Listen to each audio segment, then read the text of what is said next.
first? I'll share lang sa po. Okay.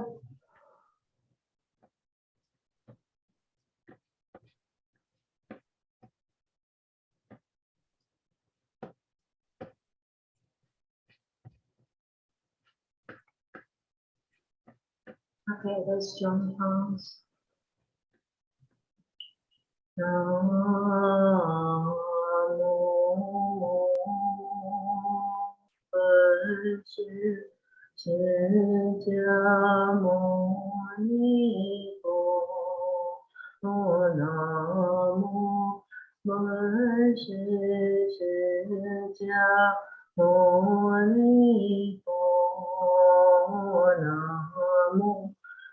何是释迦牟尼佛。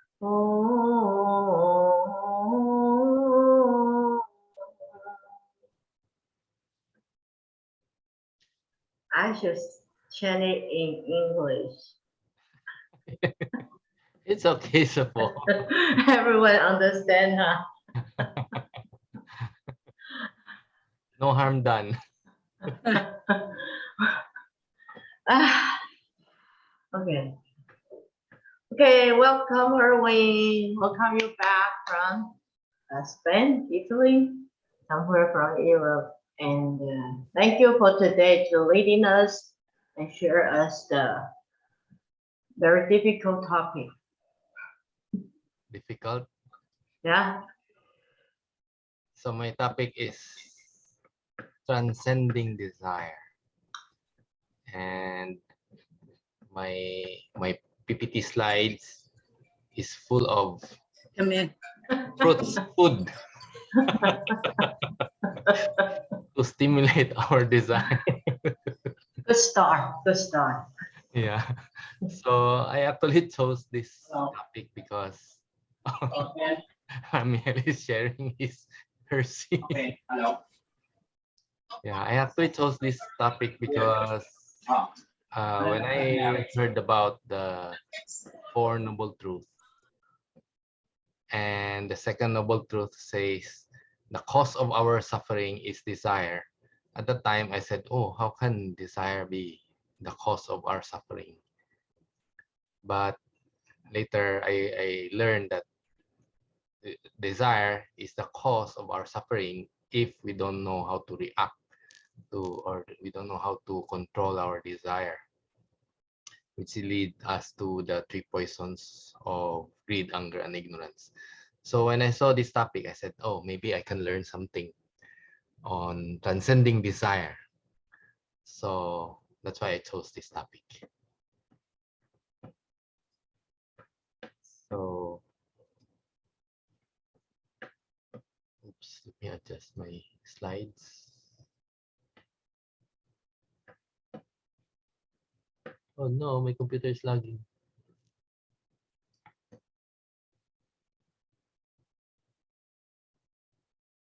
Okay. So, oh, yeah, we'll read first. I forgot. I was too excited.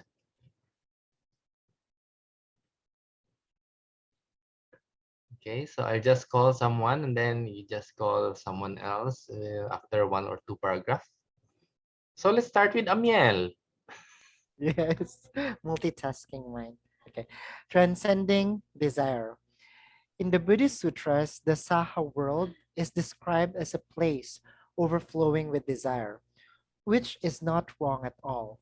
Life in the mundane world is indeed sustained by the desires for food, sensual pleasure, and sleep. Without desires, there is no life to speak of. Even heavenly beings residing in the six realms of desire and the realm of form have sensual and mental desires. So, how can humans not have desire? Desire can be good or bad, wholesome or tainted. Buddhism does not advocate that people should forsake their desires. Instead, as recorded in the Sutra of Eight Realizations of a Bodhisattva, lessened desire brings greater contentment.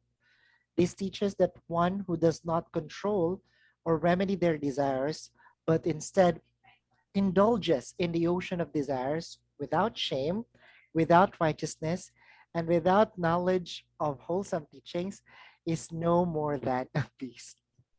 Ouch.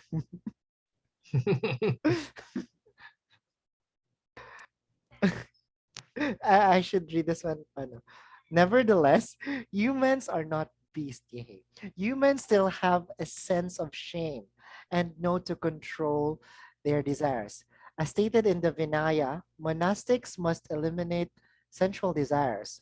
However, it is nevertheless acceptable and not considered a transgression should one fail to do so and therefore decides to disrobe. Yep. Okay. Who wants to go next? Sheila? Yeah, that's fine. Desire differs in everyone. Some despite desire, some abandon desire, and others forbid themselves from it. Some have very little desire, while others have no desire at all. Since desire is unavoidable in the human realm, it becomes the greatest point of intersection between wholesomeness and unwholesomeness in life. What is your choice? Do you choose to pursue wholesome desires or tainted desires? Which desires are you happy to survive and live with?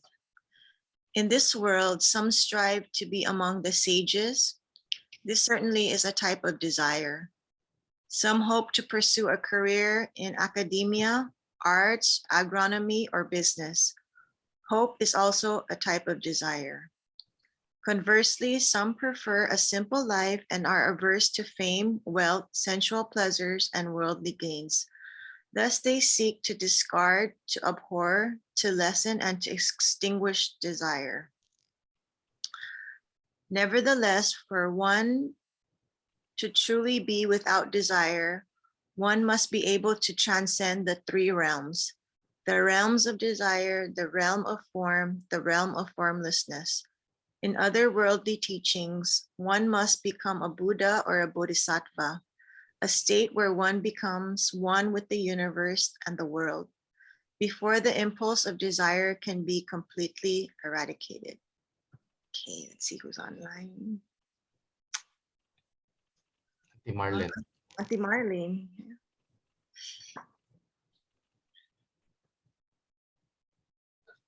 The greatest desires in life are based on the five desires: wealth, sensual pleasure, fame, food, and sleep. Without this, what in life can one depend on? How can one continue to live? For this reason, desire carries a certain level of meaning for existence, life, hope, and future. Without the desire to seek the Dharma, how can one perceive the truth? Without the desire to become a sage, how can one attain bodhisattvahood and arhatship? Hence, wholesome desire should be enhanced and unwholesome desire should be eliminated. The following are some of the many ways to achieve this. 1. Sublimate desirous love into loving kindness and compassion. Strong desirous love is like a flooding river where the water must have another place to flow into. Otherwise, the buildup of water will overflow and cause a disaster. When desirous love is elevated into loving kindness and compassion, then one is able to give great unselfish love to all. As the saying goes, loving kindness is to bring joy to others. Compassion is to alleviate the suffering of others. Is it not wonderful if one can develop desires love righteously and strive to rescue all beings from suffering and adversity? Moreover, to serve them and fill the world with love and wholesome virtue. Next, please. Let me see, who's there?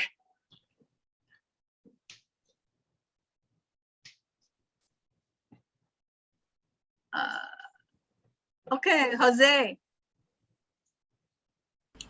Hi, good evening. Number 2, replace desirous love. Attachment to romantic relationships stems from extreme views of love. The good news is such desirous love can be replaced. For example, desirous love can be replaced with the desire for reading or pursuing new knowledge. Furthermore, desirous love can also be replaced by nurturing new interests to become a philosopher, scientist, or literati. Writing can calm the body and mind from desires. Even labor, hard work, or physical exercise can distract the mind from desires. These are all ways by which desirous love can be replaced. Number three, dissolve the desire for lust and love with good thinking and mindset. Think more about wholesome dharma and positive situations. Think about how to serve, benefit, and give happiness to all beings. If one wholeheartedly thinks about the ways to serve people and contribute to the world, naturally the desire for lust and love will decrease. Meditating and prostrating to the image of the Buddha can lessen desirous thoughts. Would one still think about romantic relationships before the Buddha, or think about sensual desires when reading sutras? Consequently, one's thinking and wholesome mindset can help eliminate such desires by taking the time to read sutras, do wholesome deeds, and walk on the right path. One's desires can be dissolved. May I call on Audrey? Are you there? Hello, yes. Okay. Number Are four. Thank you. Are we number 4? Okay. Lessen desires with labor. Physical exhaustion that comes after work 10 or 12 hours naturally lessens desire. The aspiration to serve others will not only drain away all physical energy, one's body and mind will also feel at ease and free from desire. Um, Number 5, eliminate desires by taking part in communal activities. If none of these methods work, and one's desire is still running wild like an untamed monkey or horse, then try singing a song to vent out the desires, or take a stroll and let the breeze blow it away, or join a community and participate in communal activities. Perhaps that will eliminate one's desires. Shall I call on Mr. Multitasking Mind for number 6? Okay, it's okay. Yeah. All right. Cultivate right thought. Desire grows from a clouded mind, as well as from being attracted to others' beautiful appearances, sensual movements, or sweet words. Practicing right thought remedies unwholesome and perverse thoughts that one has towards the physical body, allowing one to be more content and have fewer desires. Finish it. This is the last. Though sensual desire cannot be completely eradicated, desirous impulses can be lessened by increasing one's faith in Buddhism and the right Dharma. Therefore, one should remedy tainted desire with wholesome desire. These include the desires to contemplate impurities, serve one's country with utmost loyalty, and to have humaneness, righteousness, propriety, wisdom, and integrity. Buddhist teachings hope to inspire all beings with the fact that greater contentment can be achieved by having fewer desires in worldly five desires and six sense objects. Additionally, it hopes to inspire growth, improvement, transcendence, and to greatness in the pursuit of wholesome Dharma. If one is content in Dharma joy and has no need for mundane happiness, then one will gradually transcend the ordinary mind and become extraordinary. Okay, so thank you very much, everyone. Um, while I was reviewing for this topic, I noticed that almost every sentence, every paragraph is something very significant, and we can learn something from it. And I notice in many of the teachings or writings of Venerable Master Xingyon is always like that. So actually before I used to get a sentence or two and post it on Facebook. And I also get it from different articles. So now to talk about this topic, I will also try to go back on each paragraph and talk about the topic from there. So in Buddhist sutras, the Saha world, the world where we live in, is described as a place overflowing with desire, which is not wrong at all, right? So desire, like, you know, I was questioning early on when I was learning about the Four Noble Truths, how can desire be the cause of suffering? So it can cause suffering. So that's the key there, because desire is not always wrong. But life in the mundane world is indeed sustained by the desires for food, sensual pleasure, and sleep. Without this desire, there is no life to speak of. So again, what are these desire? The five worldly desire. So I use FFFSS in order to make it easy for us to remember the five. So for wealth, I change it to fortune, food, fame, or reputation, and then sensual pleasure, and then sleep, which is also equivalent to laziness. And these are the desires that, if remains unchecked, can lead us to a lot of suffering and problems. And of course, if our life is run by these things, then of course we cannot transcend our desire, which is the topic today. So the question is, why do we have all this desire for these five? It's more than this, but these are the main ones. So the one of the main reason and is lack of contentment. And this is very common, although our ordinary mind think otherwise. So for example, food. We love food, and then we keep on eating. Why? Because we are never contented. So I always say that for many people, when you ask them, why aren't you eating? They will say, oh, I'm so full already, right? Or I had so much, it's too icky already. I don't like it anymore. But how many times do you hear people say, oh, I'm already contented. I won't eat anymore. Right? So there is no contentment. And why is that? Why does that happen? Because of lack of understanding of impermanence and the inherent unsatisfactoriness of worldly existence. We actually know that these things are impermanent, whether it's wealth, food, fame, sensual pleasure, even sleep. These are all impermanent. But what our reaction is to have more, right? So because food again is very impermanent, because the taste we get is only here. As soon as we swallow beyond our tongue, there's no more taste.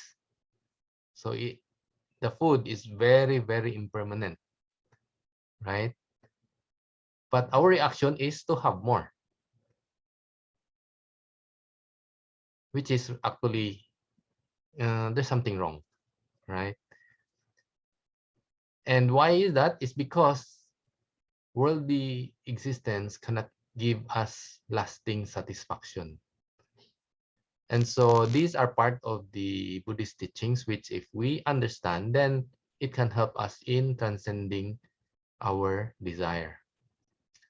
But then again, Without desire, there is no life to speak of. Even heavenly beings residing in the 6 realms of desire and the realms of form have sensual and mental desires. So how can humans not have desire, right? So for those who don't know, the Saha world is composed of the 6 realms of existence, which include the heavenly realms. And the heavenly realms, uh, we can be reborn there if we do a lot of good deeds. So, but then even the heavenly beings, they still have desires, sensual and mental desires. So that's why many of us are stuck in this Saha world, being reborn in different realms. Okay. So desire can be good or bad. So here's the key, very important to understand. So again, we're not saying, or Venerable Master Xing Yun is not saying that desire is bad, right? It can be good or bad, it can be wholesome or tainted. Buddhism does not advocate that people should forsake their desires. So in humanistic Buddhism, Venerable Master Xing Yun doesn't encourage us to go to meditate in the forest and hide from society, right? So humanistic Buddhism is not a forest tradition wherein most practitioners go to the forest and practice there on their own, right? So humanistic Buddhism encourages us to engage in society. So that's why our masters are always so busy, and we have so many activities, because in order for us to really practice, you have to engage in society to really know whether or not we have improved or not. So as recorded in the Sutra of 8 Realizations of the Bodhisattvas, lessen desire brings greater contentment. So here you can see that Venerable Master Xing Yun advocates the practice of contentment. That's how we can start to transcend our desires, right? If we understand impermanence and satisfactoriness, then hopefully we will learn to be contented. This teaches that one who does not control or remedy their desires, but instead indulges in the ocean of desire, oceans of desire, so much desire. And sometimes, or many times, we indulge in this without shame, without righteousness, and without knowledge. Without knowledge of what? Of wholesome teaching is more than a beast, right? So for example, a dog's life is run by smell. You know, a dog, as long as it smells good, they will eat it. The chocolate that Amiel is eating, it's actually poison to a dog. A dog, if they eat chocolate, they will die. Well, too much chocolate. But since the smell of chocolate is very good, the dog will eat it anyway, right? Because their life is run by smell. The lion, they will kill for food. Good thing for the lion. The lion, once he is full, he will not kill anymore. But humans, they kill for something else. So maybe humans are more of a beast than the lion, right? So that is because of uncontrolled desire. So that's why it's important that we are able to control our desires. So nevertheless, humans are not beasts. Humans still have a sense of shame and to know and control their desire. So that's very important. So it's important to know that we can do something about it. So this is, I think, very important, right? Again, if we feel that we cannot control our desire or we cannot do anything about it, then how will we ever learn how will we ever improve? But because we know that through the practice and through learning the Dharma, we can improve and can somehow control or lessen or even transcend our desire, then it's there's hope for all of us. So as stated in the Vinaya, monastics must eliminate sensual desire, and I would say lay people too, right? It's not only for monastics. And however, it is nevertheless acceptable and not considered a transgression should one fail to do so and therefore decide to disrobe. Again, the Venerable Master Singing here is talking about monastic, but we can very well apply it to ourselves. And it simply means that, you know, in our practice, we sometimes either transgress or do something we're not supposed to do. It just shows that we are not yet perfect. And it shows that we need to practice more, right? So let us not be discouraged if we're not improving as fast as we want, right? It just means that we need to practice more, join the study group more, ask more questions from the masters. So hopefully they will be able to help you.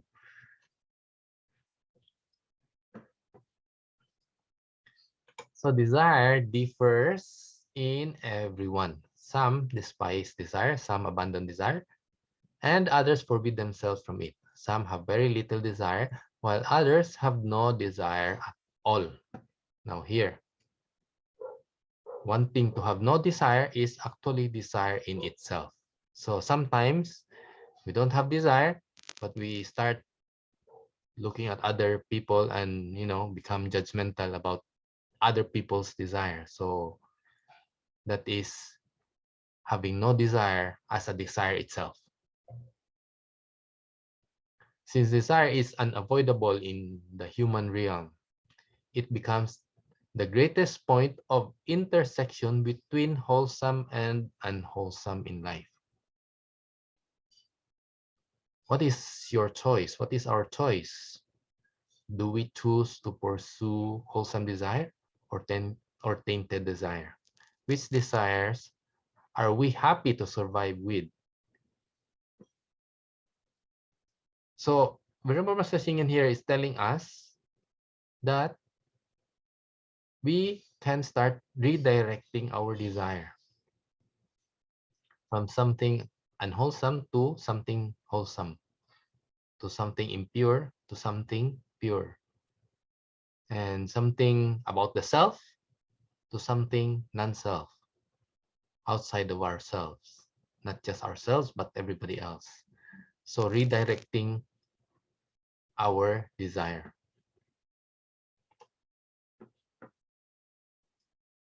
So in this world, some strive to be among the sages. This certainly is a type of desire. Some hope to pursue a career in academic, arts, agronomy, business. Hope is also a type of desire. Conversely, some prefer simple life and are adverse to fame, wealth, sense of pleasure, and worldly gains. Thus, they seek to discard, to abhor, to lessen, and to extinguish desire. So if you notice, there are so many kinds of worldly desire aside from the 5 worldly desire that we always talk about, right? Nevertheless, for one to truly be without desire, one must be able to transcend the 3 realms of existence. Three realms: the realms of desire, the realms of form, and the realms of formlessness. Now, I tried to understand this, but I'm not very sure what these realms are. It seems that it refers to the realms of sense, pleasure, and pain. And the realm of form is something we can achieve if we achieve certain level of meditative states. And the realms of formlessness is something that we achieve at higher level of meditative states. So this is not the core of the teaching, the article now. So I didn't research beyond what I read about this. So in other worldly teachings, one must become a Buddha and a Bodhisattva, a state where one becomes one with the universe and the world before the impulse of desire can be completely eradicated. So remember earlier in the article, it says that we are in this Saha world. And so we are reborn in these 6 realms. And in these 6 realms, desire is existence in existing in every realm. Here it says the otherworldly teachings. One must become a Buddha and Bodhisattva. The Buddha and the Bodhisattva are in the upper 4 realms, higher than the 6 realms where we are. So that's why there's less, or maybe desires are eradicated already once you reach there. Okay, but here we can also get a glimpse. It says a state where one becomes one with the universe and the world. So we always hear in the Siddhartha, the musical, we always hear the song, "We are one." And we also hear from Venerable Master Singyan, where he always say, "You are me, I am you." And we always, we have one topic on non-self. And this topic or this concept helps us to transcend our desire by understanding that all of us are one. How can we think of it like that? What helped me to see we are one is to understand that everyone wants to be happy. And second, everyone somehow is undergoing some kind of suffering. So in short, all of us are in the same boat, all of us are in the same predicament, and all of us wants to be happy. And from that concept, it's easier for us to see everyone as we are one. We are just the same. We are all trying to get ourselves to be happy, right? So the greatest desire in life are based on the 5 desires. Again, this is repeated several times already: wealth, sensual pleasure, fame, food, and sleep. Without these, what in life can one depend on? So here we will see that all these 5 are actually necessary part of life. If we don't have any fortune, how can we eat? And if we don't have food, how can we live? If we don't have love, how can life go on, right? Right? So if there's no love, then life ends with me. Right? And if we don't sleep, how can we survive also? We cannot survive without sleep. And fame, at the very least, we should have some kind of reputation. So how can one continue to live without all of this? So for this reason, desire carries a certain level of meaning for existence, life, hope, and future. Without the desire to seek the Dharma, how can one perceive the truth? Without the desire to become a sage, how can one attain bodhisattvahood or arhatship? So here you'll see that Venerable Master Xing is telling us not to overindulge in these 5 desires as a worldly desire, but rather it is something for us to convert. So change worldly desire into something for us to seek the Dharma, or for us to become a bodhisattva.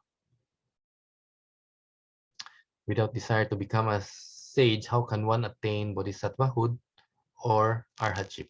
Hence, wholesome desires should be enhanced, and unwholesome desire should be eliminated.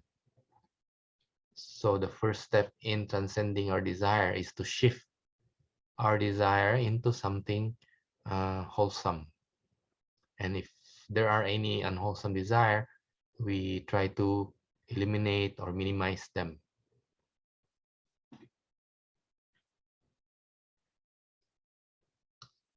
So what are the different ways for us to transcend our desires? So this article is very nice because it gave us actually 6 examples, but I combined the 2.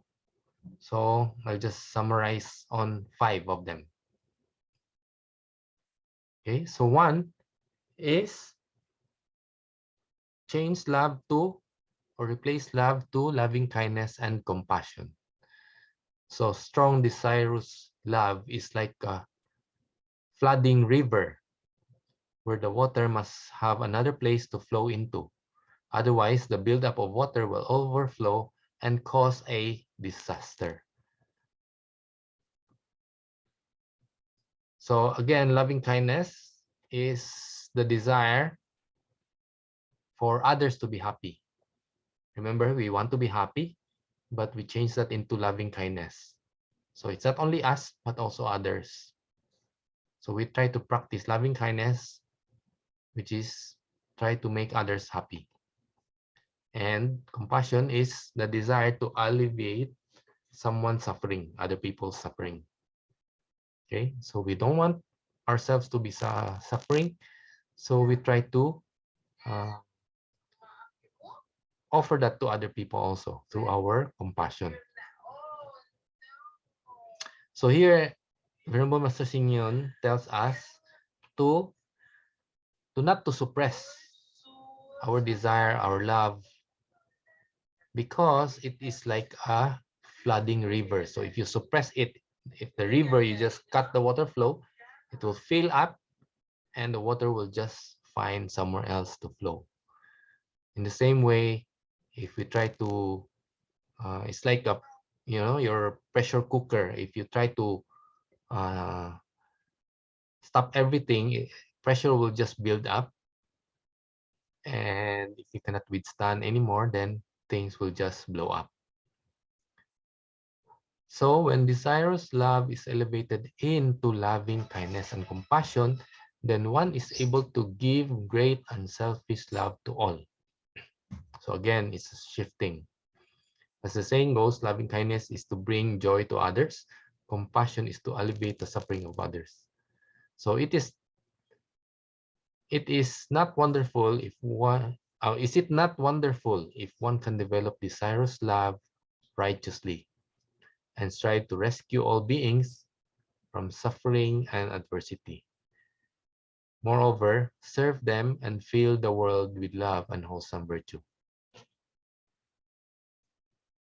So again, converting something wholesome and something that may benefit ourselves only to include others. I remember one time, I think it was in 2009. So the Siddhartha musical was performing in Iloilo and Bacolod. So we went to Iloilo first, and then we took a boat going to Bacolod. So at that time, I think the Siddhartha cast was like something like 60 people or even more.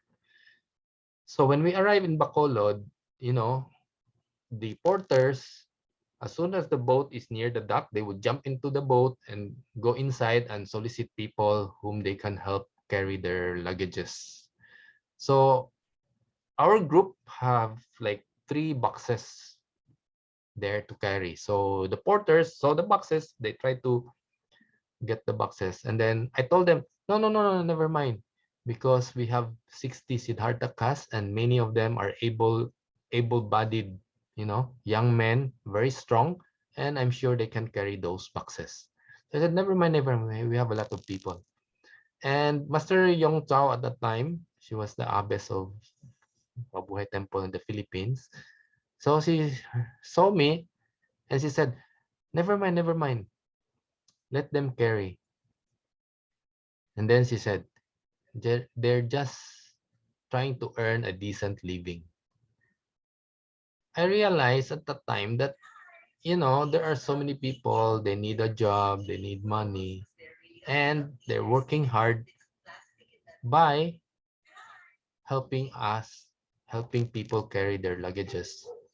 And it's just for them to earn a decent living instead of stealing, right? Instead of robbing someone. So that is the practice of loving kindness and compassion. An example of the practice of loving kindness and compassion. So based on that experience, I also try to practice that every time we travel. So even if I know I can carry our luggages ourselves, especially when you're traveling abroad, the luggages are usually empty because my wife haven't shopped yet. So it's still very light. But when you reach the airport, there's always a lot of porters, right? So you just let them carry, right, to help them. So in the same way, when we arrived from Spain this time, we had a lot of luggages. So we had two drivers who came to fetch us. So actually, we can ask our driver to handle all our luggages for us. But just the same, there were three porters trying to help us. So we just allowed them to help us. So again, this is an example of something that I learned from the master of shifting our desire. This desire is also about money, trying to save money, right? You don't want to share some money to someone because you want to save, right? But come to think of it,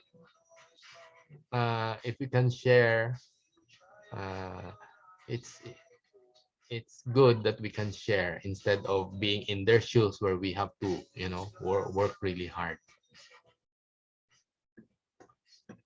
Okay. So the next one is keeping busy. Like Amiel is very busy. So attachment to romantic relationship stem from extreme views of love.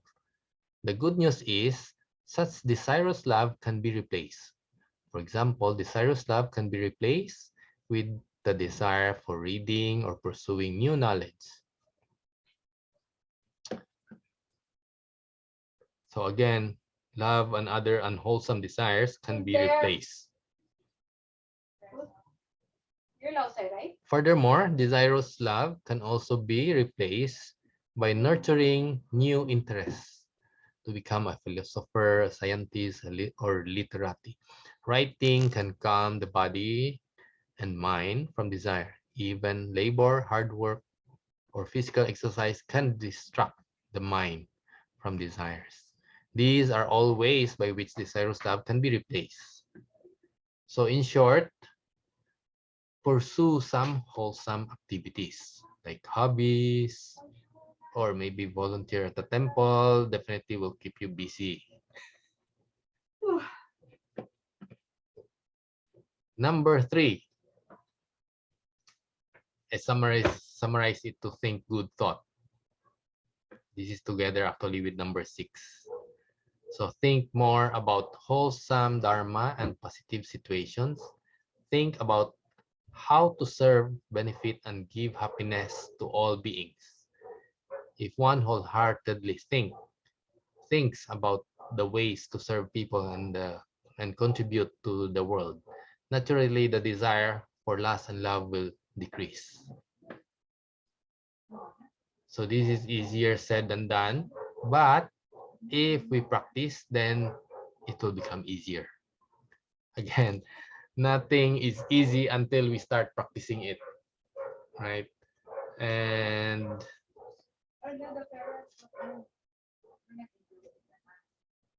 again, the more we interact with the masters, the more we learn from them, and the more it will be easier. So meditating and prostrating to the image of the Buddha can lessen desirous thought. Would one still think about romantic relationships before the Buddha, or think about sensual desires when reading sutras? Consequently, one's thinking and wholesome mindset can help eliminate such desires. By taking the time to read sutras and do wholesome deeds and walk on the right path, one's desire can be dissolved. So meditating, chanting, prostrating to the Buddha, reading sutras, understanding impermanence, understanding worldly unsatisfactoriness, many things that we can learn from the teachings can help us transcend all this desire. So the teachings is very important to transform our thoughts, right? Because many of the concepts that we learn, uh, if we don't study the sutra or we don't come to group study, we don't, many of the concepts in Buddhism are not taught somewhere else. It's very unique to Buddhism. So many things we can learn here. So desires grows from clouded mind, as well as being attracted to others' beautiful appearance, sensual movements, or sweet words. Practicing right thought remedies unwholesome and perverse thoughts that one has towards the physical body, allowing one to be more content and have fewer desires. During the time of the Buddha, he did something very, I would say, extreme, because there was a time that there was a very beautiful girl and everybody is in love with her, but then she died. And what the Buddha did is he showed the people that once the person die, the body will decay. So he showed the decaying body of the beautiful girl. So it's like the beautiful body is just an illusion because it is impermanent, right? So this is, I would say, kind of extreme way to show impermanence, but sometimes we really need to shock people so that they will really remember. Otherwise, you just talk about it, they'll forget, right? So yeah, that was a nice story actually. Physical labor. So physical exhaustion that comes after working 10 or 12 hours naturally lessens desire. The aspiration to serve others will not only drain away all physical energy, one's body and mind will also feel at ease and free from desire. So exercise, if we exercise, sometimes after exercise, we just want to rest. Keep busy. Again, I put here boot camp because I remember in China, for several years, the Chinese government advocated one-child policy, right? So what happened is so many children have become very difficult children. They cannot manage their children. They cannot control their children. Uh, they become rebellious. Imagine one child with 6 adults taking care of them. Two grandma from the father side, two grandparents from the father side, and then two grandparents from the mother side, and then there's father and mother. So one child, 6 adults taking care of them. So many of them became spoiled brats. And in China, someone set up a boot camp wherein parents can send their children. Okay, let me go back to my share screen.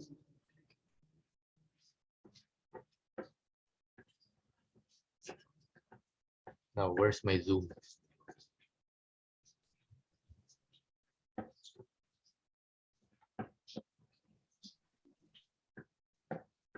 Okay.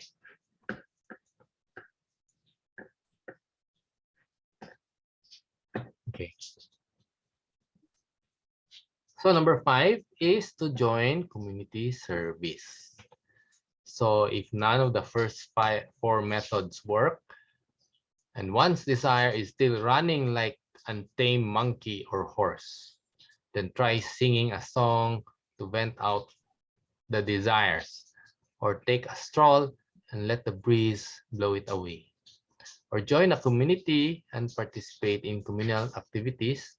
Perhaps that will help eliminate one's desire. So there are a lot of communal groups like Rotary, Lions Club, but I would say if you volunteer or you join BLIA, you'll have the added advantage of learning the Dharma. So that's the difference, right? So it's the same as going to the Pure Land as compared to going to heaven.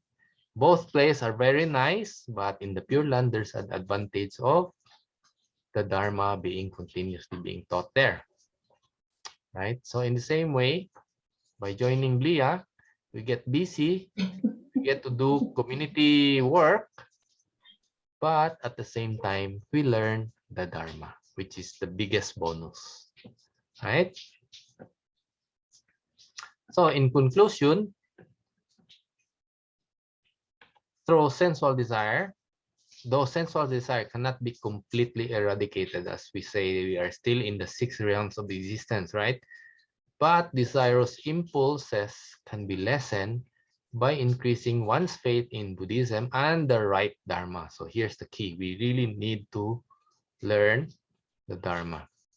Therefore, one should remedy tainted desire with wholesome desire. These include the desires to contemplate impurities, serve one's country and with utmost loyalty, and to have humaneness, righteousness, propriety, wisdom, and integrity. So here, I would say, before I practice,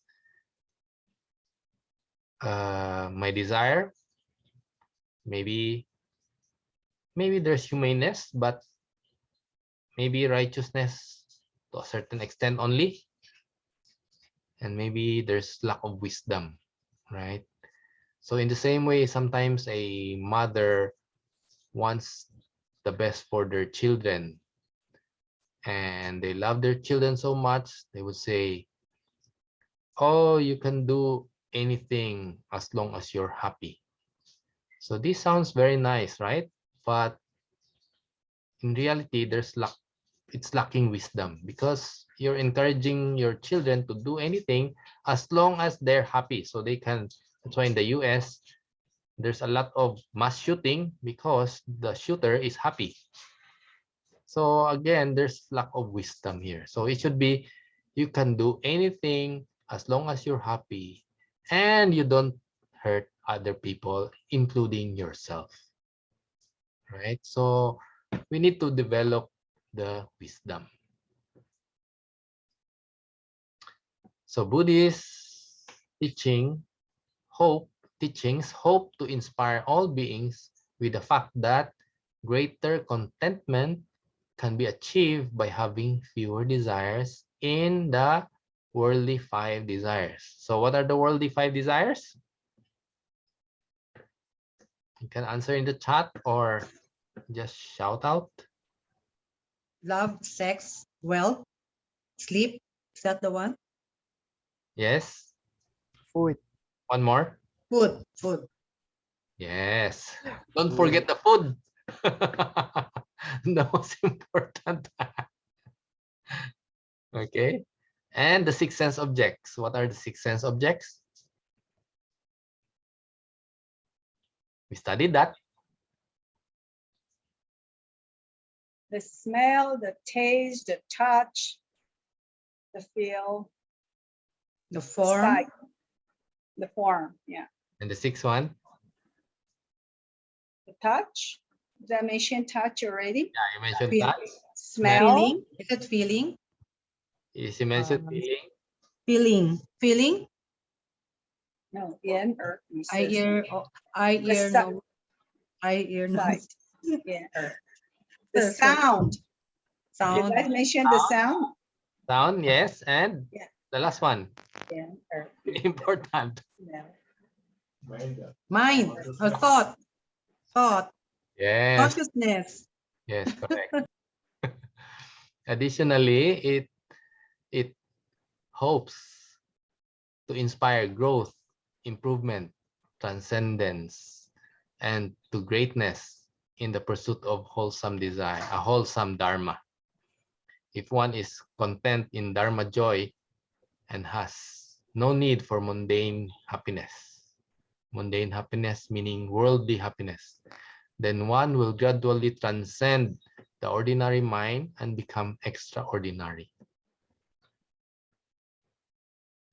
So again, we try to shift from something worldly and bring it out and beyond, make it extraordinary, right? So the question is, did Buddhism help you transcend your desire? How? And which teaching was able to help you transcend? You know, as I was learning Buddhism a long time ago, I felt like I just want to help at the temple. So I had a chance to talk to Master Rusing at the time. I don't know where she's assigned now. So I told her, Master, you know, I don't want to work anymore. I just want to come here in the temple and volunteer and help people, you know, maybe share Dharma or tour the students around the temple, something like that. And of course, our mind is so fast, right? So in my mind, I was thinking already, Master will answer, say, oh yeah, yeah, good. You come here, volunteer. But that is not what she said. So she actually asked me, you have a company, right? I said, yeah.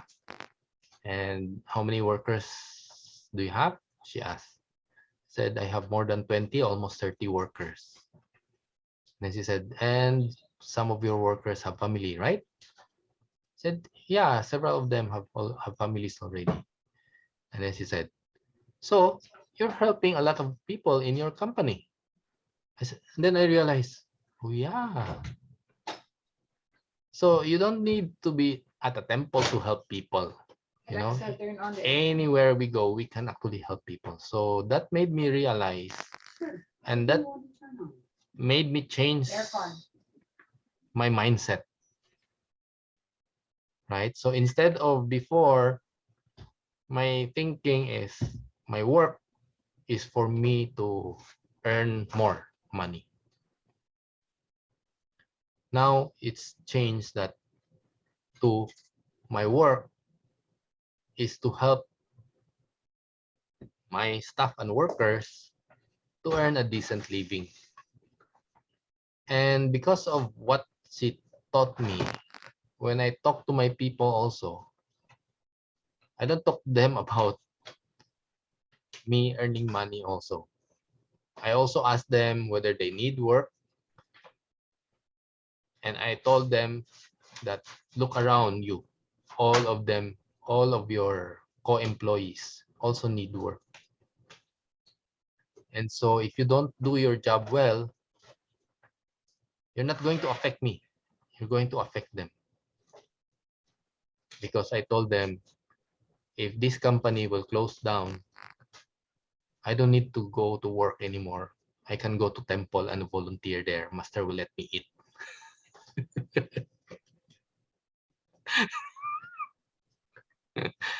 So, so it helped me explain to my people also to make them think for themselves also. Because many times our workers are thinking, this work, I'm working for my boss. I'm doing this, and my boss is the one earning money, not me. You know, they're so bitter But when I try to explain this, many of them were able to understand, and many also who doesn't want to um, like tell their coworkers if they're not doing something right. They don't want to tell them or to to tell them how to do it right. I would tell them, "Oh, you're hurting yourself, because if that person is not doing things properly, then all of us here is going to be affected." So it also helped them to be more responsible and understand that we are one in one company, instead of thinking that their work is for me, right? So that's one example of being able to shift my thinking and helping others,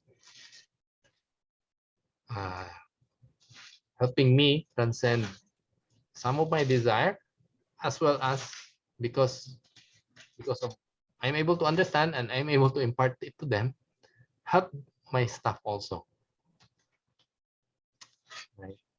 So in fact, I would say I have I had a few workers during the pandemic, maybe four of them, who are not able to transcend their laziness desire.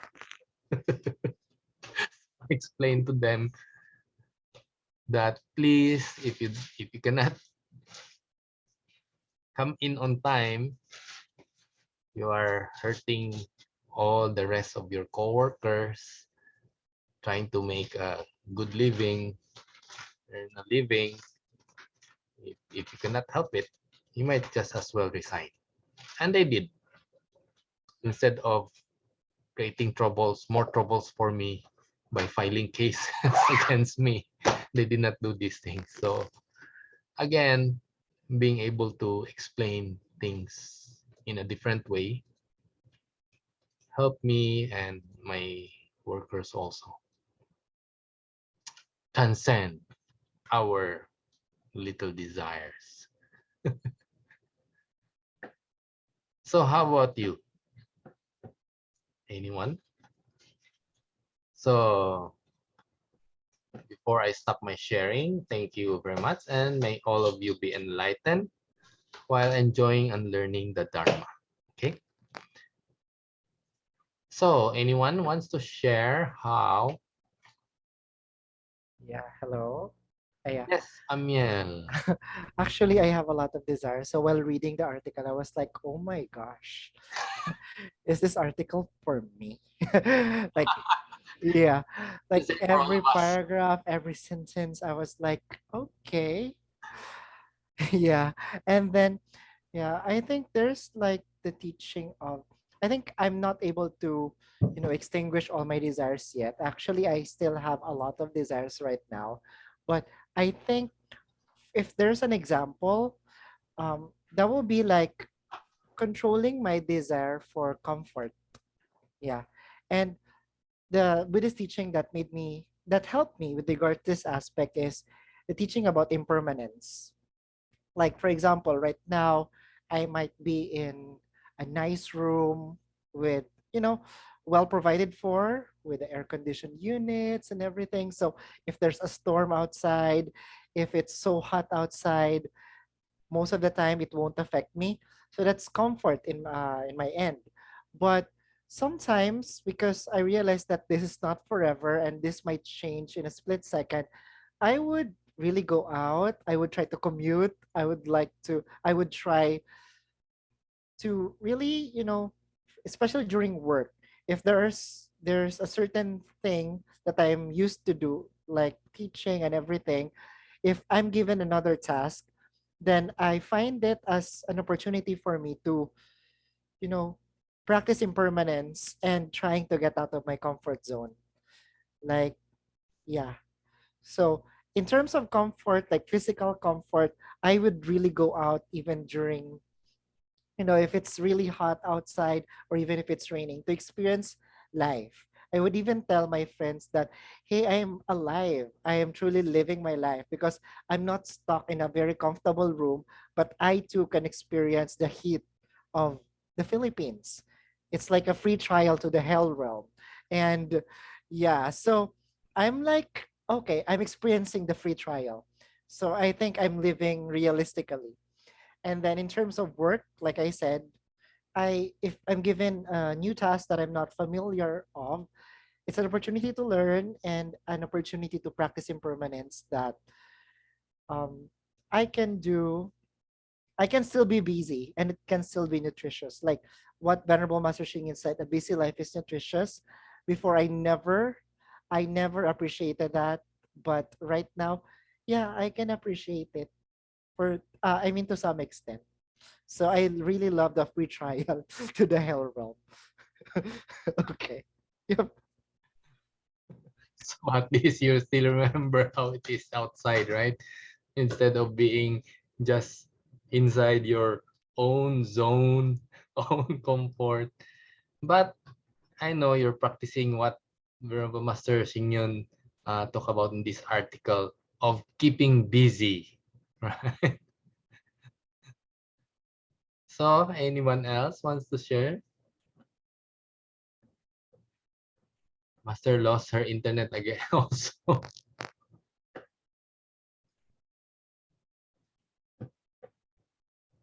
Even not transcending desire, but maybe some glimpse of it and helping you in reducing your desire. Anyone?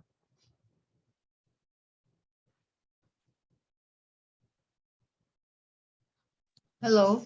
All right, Erwin. Brother Erwin, when you were mentioning about the desire of sexual desire, something like that, and I am no, I desire for the beautiful woman. Remember, Buddha showed them how she will look after decaying, etc. No, it reminds me of a kind of meditation, which is in Chinese called Pai Ku Kwan, white bone meditation, wherein it is very seldom practiced. No, it is one kind of meditation wherein you contemplate on a dead corpse, and then how it slowly disintegrates, and it becomes slowly become with it, and then it will be there are worms, bacteria around eating the worms, eating it, and then slowly it becomes, it's very scary, but it's a way. I heard that it's a way of transcending desire to eliminate desire, especially for the sensual desire, strong attachment to someone, or to show that the impermanence, and how we look after one dies, and how we disintegrates, and this body, our body, yeah, it will decay, right? So we should not be so attached with our physical form. Yeah. So yeah, I heard also, or I've read the kind of meditation where you contemplate the different um, fluids that can come out of the body also, like our sipon, how do you call that in English? Our saliva, our tears, our blood, our pee, and things like that. So it's a different kind of meditation also. So instead of always thinking of all those beautiful things, we try to do the opposite so that we lose our interest in those things. Attachment to the body. Yes, that's one way. But not all can practice that. That's very dangerous. If you cannot get hold of it, you don't do it good enough. I mean, not properly guided, is very Yes, yes, scary. Then scary. Kaya still the best is the anasapati, or the breathing exercise, still the counting of breath exercise, that meditation. yeah. Okay, anyone else? Whether it's part of the different techniques suggested by Master Singyan here in the article, or you may have your own experience different from those mentioned in the article, because the article mentions a few, but I'm sure there's a lot more that can help us within the different teachings. Amiel, why you said you don't want to work anymore also? Yeah, when you said, Uncle, earlier that, yeah, you can stop working and volunteer in the temple. Yeah, I think I want to go to Cebu. I think I want to go to I want to go to Chuan Temple. I will stop working and just stay in the temple and A lot of volunteer. work here. You can cut the grass. Yeah. You know, all the grass in my beautiful background is all grown very tall now. Yeah.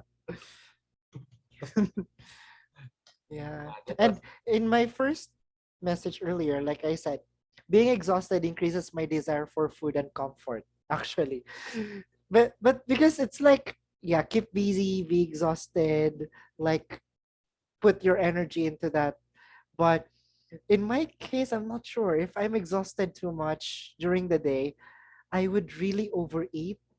I would have dinner, midnight snack, and another snack after midnight snack.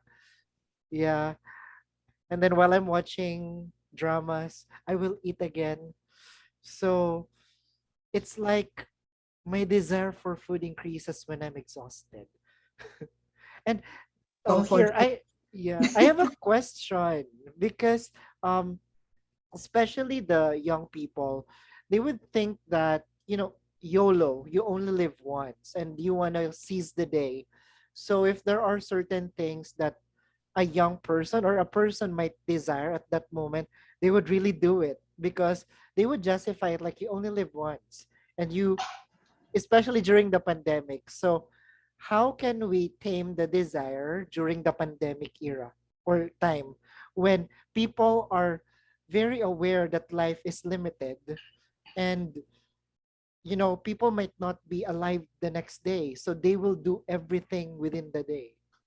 So how will that be? How will this teaching be relevant during the pandemic when people are trying to cater to their desires because they might not be alive the next day? Yep, Remember that's in the my question. article, remember Master Singh is not telling us to extinguish our desire right away, right? Totally. Uh, the key there is there overindulgence? So as long as you're just fulfilling your desire, I don't see anything wrong as long as, again, we're not hurting ourselves and others, right? For example, if your desire is to take drugs, that is something that we shouldn't do because it's going to hurt ourselves. But if you just want to go out and enjoy the music, why not, right? Binge watching. But then again, that's why if we don't understand uh, overindulgence is not going to lead us anywhere, you know, we might want we might do these things. For example, our trip to Spain this time was a they call it culinary trip. It's like every day we have a booking with a specialty restaurant, uh, different places, different restaurant, almost every day, whether it's lunch or dinner. And many times it's like 7 course, 10 course, 11 course meal. And sometimes it's just one specialty, the Spanish cuchinillo, the Spanish lechon. But they gave us like so much, too much actually. Actually, by the end of our first week, the people in our group was looking for KFC already. Too much, too much fine dining food. They want something ordinary after 1 week. That's what we call overindulgence. right? So you can see that it is not going to satisfy you anyway. But that is because of YOLO also. It's like the revenge after the pandemic. But then we realize next time, if we have something like that, let's do it maybe once every 3 or 4 days, maybe twice a week. Don't make it every day. So we learn it. We learn. Yeah. It's not, again, it's because we don't understand, right? We think we will be happy if we overindulge. I call the trip gluttony trip.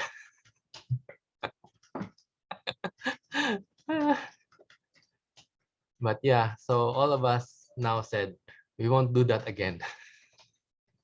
At least we were able to try and know that it's not a good idea. So yeah, as long as we are not hurting people, we even if we overindulge, at least we may realize, oh, we shouldn't be doing this. So something good came out of it also. But if we do something that will hurt others, then maybe it will cause suffering already, more than just the effect, the natural effect of what you did, right? So that's something we need to be very careful of. Okay, anyone else?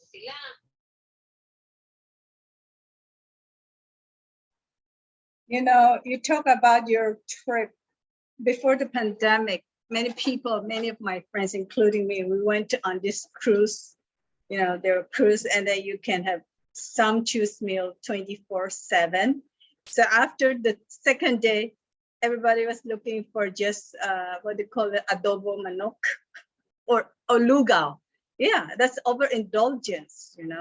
But if you learn, the good thing about you learn Buddhism, for me, it's like you understand causes and conditions. So when you understand causes and conditions, things don't come to you easily. That it takes time and efforts and the right conditions for it to have them. So therefore, you will become more appreciative of whatever you have. So you will not be wanting like things very complicated. And the simpler your life is, the more you find more contentment with whatever you have. And it comes to a point, I think for me, to a point that you want things to be simple and less is more. So it takes a while for you to go through that stage, and then you just don't want too many things anymore. You want simple, you want to be close to nature, you don't want artificial things.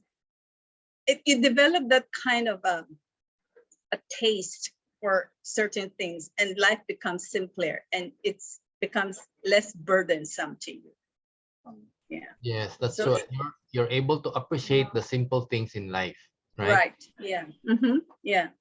My analysis with that is, again, because of lack of understanding. So for example, people say steak is very delicious, but if you really analyze it, the steak is only delicious if you put salt. Try to cook steak without anything. You will not like it. So in short, steak by itself is not delicious. It's the combination of steak and the salt at the very least before it can become delicious. And because people crave for different things, people add, I don't know what they add, sauce, whatever, and sometimes it becomes too complicated already. And then you go back to the simple salt and pepper steak, right? But if you remove everything, you just cook the steak by itself, try to eat it. It is not delicious. Right? So same thing with vegetable. Just cook the vegetable without salt. It's not delicious also. But you put a little salt, yeah, it's yummy, right? Same thing. So it's just that, this mindset can be easily fooled. And people think that only steak is delicious and vegetable is not. But in reality, once you understand vegetables can be delicious also. Right? So that's why in your example, because of our understanding, then we can appreciate the simple things in life. It doesn't have to get so complicated. That's very nice. That's very true. Anyone else? Sheila. Yeah, I was just thinking what Auntie Marlene said. I'm reaching this stage in my life where I don't want to have a lot of possessions, because I know if I have a lot of possessions, I have to maintain it. And then, like, if I have a dog, I have fish, I have pets, it requires a lot of work to keep it up. I can't come and go, travel, visit my parents, go to wherever I want to go, because I always have to think about who's going to take care of those things when I'm away. So sometimes even though the puppy is really cute and you really want it, just the fact that you have to think about the care it's going to require, your desire for that puppy is already like, no, it's okay. I don't want to add another thing in my life. So I think, understanding like what it's going to require to maintain that can also be like another way to get rid of your mga desire, or even looking for like expensive things. Like you would say, oh, I want like this kind of jewelry, or I want this kind of bag, or I want this kind of shoes. Then you think, okay, if I have that stuff, what about if somebody steals it when I'm not home? Is it worth it? Or if I go out and it rains, and what's going to happen to my Gucci loafers? Forget it. I just buy like, worries. too many worries. So sometimes that's enough just to quench your desire for whatever good you wanted. You just want something simple, something you can wear every day and not have to worry about it. So that's what the stage I am in my life now. I just want something simple and less worries. Even I can afford it, but I don't want it. Yeah, that's why that's like practicing minimalism. Like Rachel, he's a minimalist, so he wears any Black. shirt as long as it's black. Yeah. You told me last time, and it makes sense. You can leave the house faster. You don't have to worry about coordinating the colors. It's just, you don't have to think too far what's going to match with this. Yeah, a lot of people practice that, and I think it's quite good. Saves a lot of time and a lot of worry. Yes, that's true. So in the morning, you don't need to think, what color should I wear? Unless you're SpongeBob. SpongeBob, he always wear the same yellow and brown jumper.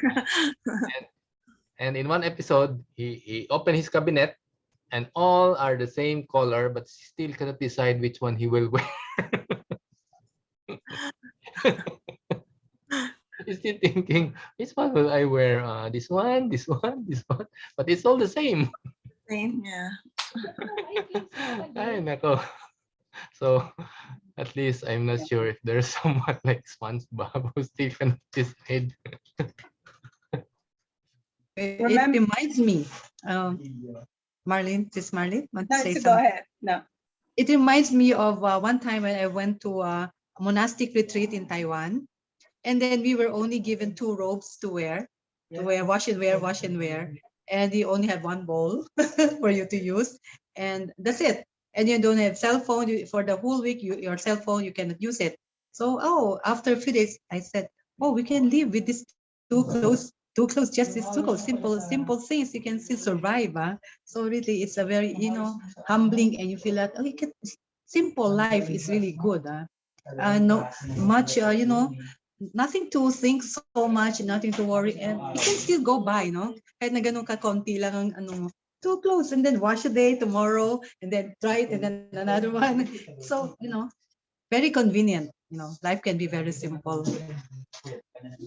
And You remember?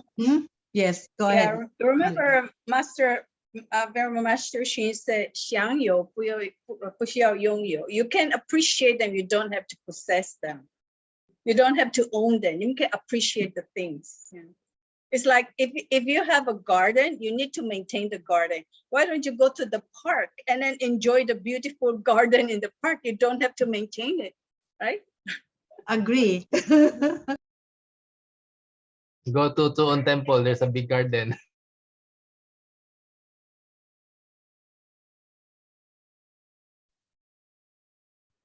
It takes a lot to maintain, right, Master?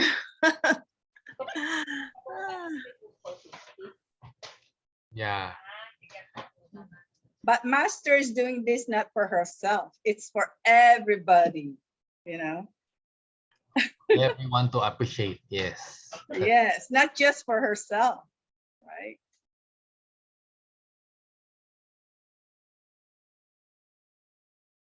So Amer, you can volunteer to go to Chuen Temple, cut the grasses and trim the trees. We need a lot of volunteers. Come. Yeah. This is SpongeBob. Yeah. He always wears that and he still cannot decide which one to wear. And that episode is so funny. Anyway, so po, it's almost time. Anything to add? Hey, we cannot hear you. You're unmuted, but we cannot hear you.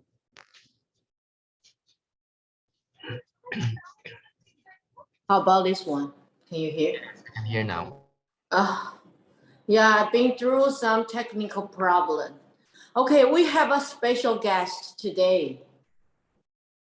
You see that? Oh, she's gone. Oh, she's here. Hi, Olympus. Yay! Where are you, Supo? Are you in New York already? Yeah. New York, Manila. Yeah, New York, Manila.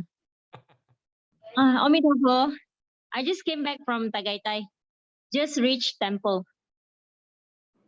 No wonder you're panting, Supo. You're still happy. I'm stuck in the car. It's so dark, so I just turned off the video. But I heard what you say. So today your title is about the desire. I think desire has two. One is really the five desire that we always, human being will trap into. And the other desire is something we can turn into diligent. We desire to learn, we desire to learn more, something like that. Well, in 2 days time, I'm leaving. Just now you mentioned about minimize. Minimalist. Minimalist. Yes. In Chinese, we say 断舍离. And then reflects back in these 10 years in the Philippines. I remember when I transferred from Cebu to Manila, I brought like 2 luggages. And now I going to New York. My room like basura because still packing. Then to be frank, if I will check my luggage, 1 luggage is enough for my own, things like the clothes. But if I will add sutra, books, and all, and then because of the limited kg that I have for my luggage, so I learned to let go. So these few days, I try to share my things now already, like books and everything to people.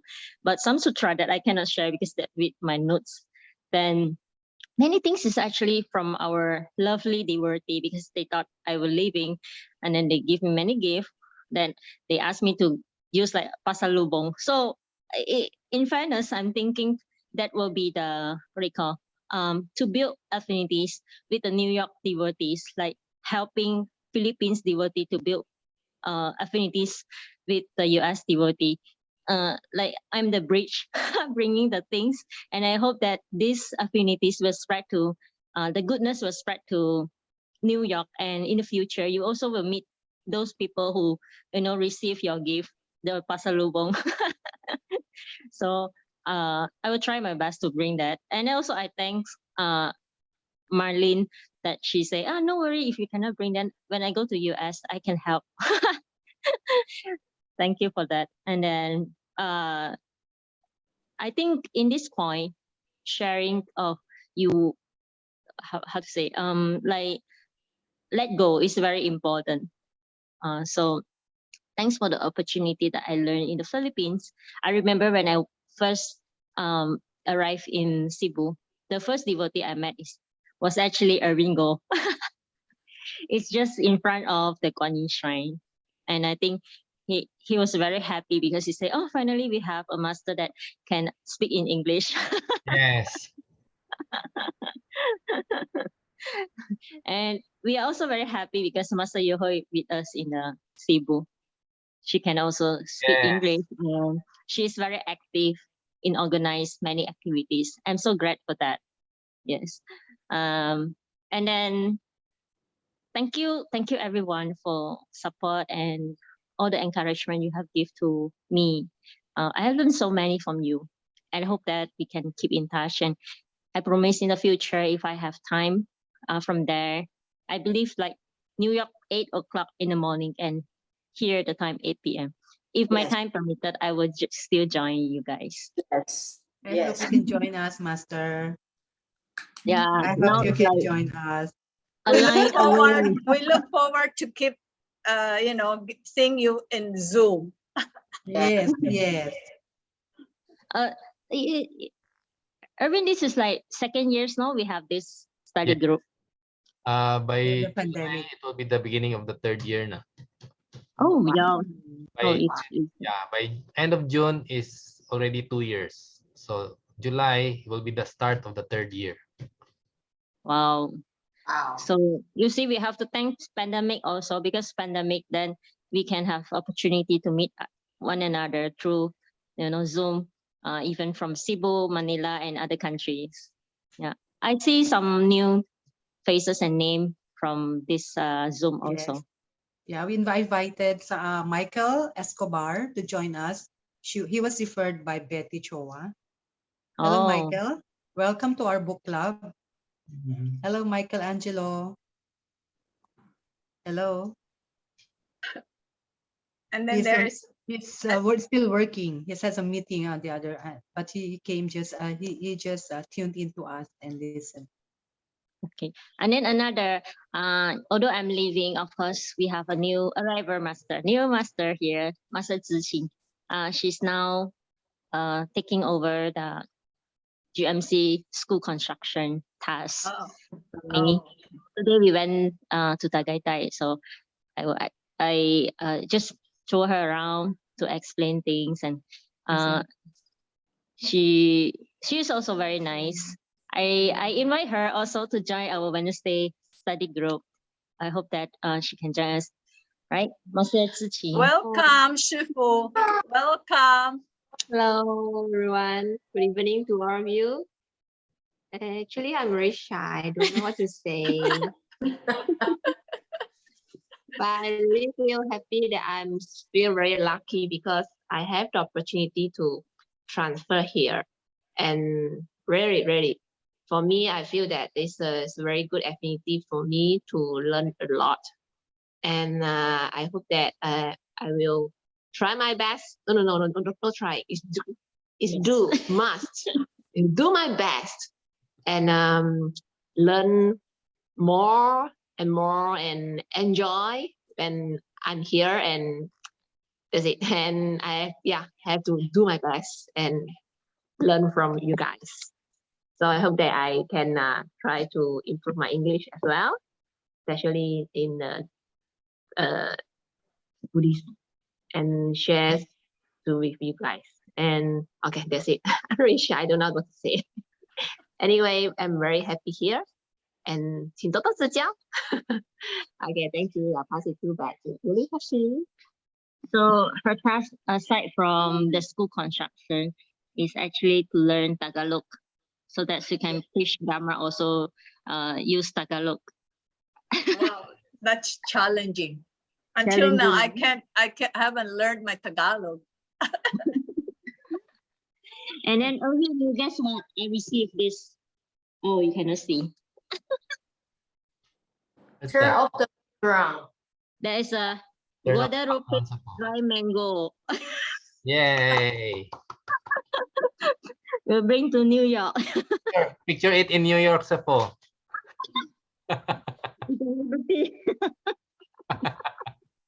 Yes. Tan tan tan tan tan tan tan tan tan tan. New York. I hope to see you guys there also. Welcome. I hope next time maybe in US we will have BIA conference and we will meet again, or we meet in Taiwan very soon, Yeah. hopefully. Yeah. And thank you, Master Yo Hui, for taking the responsibility to continue this English study group. We really need guiding venerables for this study group. Yes. I'm very thankful that she willing to accept this task. Thank you. Yes, we had a meeting last Sunday and Sheila suggested that we continue the study group until we finish all the books. Yeah.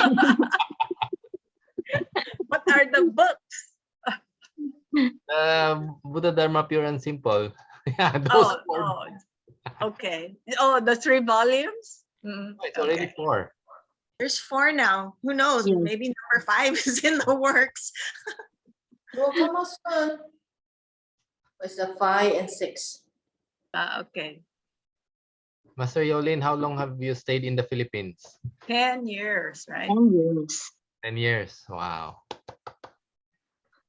So around 5 6 years in Cebu, 4 years in Manila. Yeah. I don't know how long I will stay in the state. 10 years. That will be Maybe a until visit to New York. maybe I finished my task there. I don't know. It will be quite a while. It will be quite a while. We might have the opportunity to visit you. Yes, please come. So I think Marlene is leaving sometime September. September. Leaving on September, so Mhm. we can go to Sheila. What about Sheila? You're also, are you in the States now, Sheila? I'm in Cebu, but I'm planning to go in November. Oh, Sheila, fly to New York. I was like, oh, 17 hours. Oh. No, 5 hours only from LA. You have to pick the farthest place. That's like the longest of the long haul, 17 hours. oh, I traveled for almost 24 hours. I went to, yeah, when I went to Washington, New York, took me 24 hours because of the connecting flights and stopovers. Almost 24 hours. Luckily, But there's we'll a see you there, Master. Even Manila. 24 hours. I'll take direct flight. Yeah, direct flight. No direct flight. What's You that? have direct flight? PAL, Philippine Airlines? PAL, yeah. Philippine Airlines. I think you have a refueling somewhere. You must No, have even refueling. Can in go direct Honolulu. already. even direct flight is just too long to sit in the plane. Too long. That's why I told myself, if you're going to transfer it as young as you can. Yeah, right. If 10 more years you ask me to fly that far, Yeah, I will tell the HR, let me consider. it's true. Yeah, now I don't really look much forward like to travel anymore, but it's just like I have to go. Yeah, before I would be very excited. Oh, I'm flying again, but not. Maybe I can stay longer. Yeah, impermanence. Yes. Less desire. Right. Okay. So maybe we have to do the dedication of merits. Yeah. Or you have anything to tell me before before I leave? Yes. So Please. I'd like to thank you for helping us a lot here while you were still in Cebu, and even you're in Manila, you're still helping us with our journey in this Dharma study and everything about the Dharma. And I really appreciate your diligence in helping us. I've mentioned this to Master. When she arrived in Cebu, she was very strict, and she told us next time on the first meeting, next time when we say 8 o'clock, you arrive before 8 o'clock. Said, we have a very strict master. So I was really scared actually. But after one or two meeting with her, I realized that she actually mellowed down a bit. And I kind of feel like she adjusted to the Filipino, you know, not to be too strict, but it really helped us to be on time also. But I noticed that she adjusted well with us, and it made us comfortable working with her. So I was really happy to work with her over the years, and that's why when I asked Master Miaoran if she can find someone to help us in this study group, and she recommended Master Yolin, I was really happy and accepted and work well with Master Yolin. So thank you very much, Safo, for all these years. I really appreciate the learning and the lessons that you imparted to us. Thank you very much. Thank you, Erwin. Thank you, everyone. I told myself I have to adjust myself because I cannot change other. This is the first point. And then if I'm going to adapt this culture, so I have to learn your language. That's why I learned Cebuano. Oh, okay. Yes, her Now- mixture is mage. Yeah. So if you go to New York, you have to change your pace again. It's a fast-paced culture. That's why The people will feel, Master, you're too slow. maybe because too many years here in the Philippines. Well, A lot of Filipinos there too, Master. So you can use your Tagalog and your Cebuano there. oh, But not in Manhattan. I think it's in Long Island. It's not in Manhattan. Sifu is in Manhattan. Yeah. It'll come in handy. You always meet like Filipinos everywhere. It'll come in It's handy. true though. yeah, I realized also when I went there. The Filipinos will be surprised. A master can speak Tagalog, Filipino, Bisaya. Wow. You will And then get I will more say, devotees. desire to know more? Please come here. There, I open the temple's door. Well, okay. Let's have dedication of merits then, so that we can end this session. This Okay. is asking time.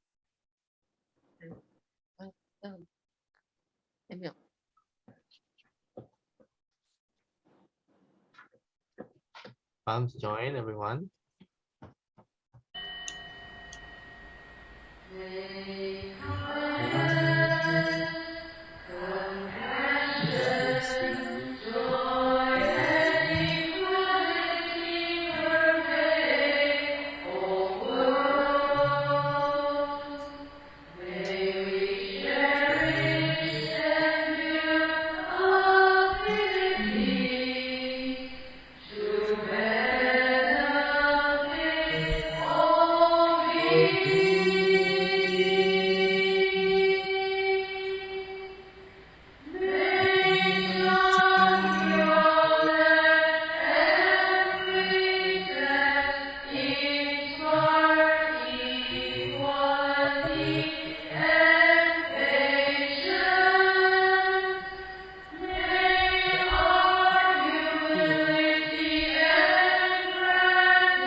Thank you. Let's have So, anyone else wants to turn on your video so we'll have more people?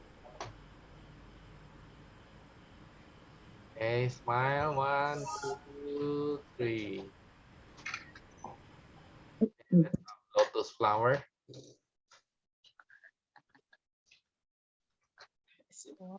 Okay, 1, 2, 3. Thank you very much for Bon voyage, Thank po. you, Have a safe Master. trip. Thank you Nice very trip. much. So, Take care. Have a safe trip, Master. Have a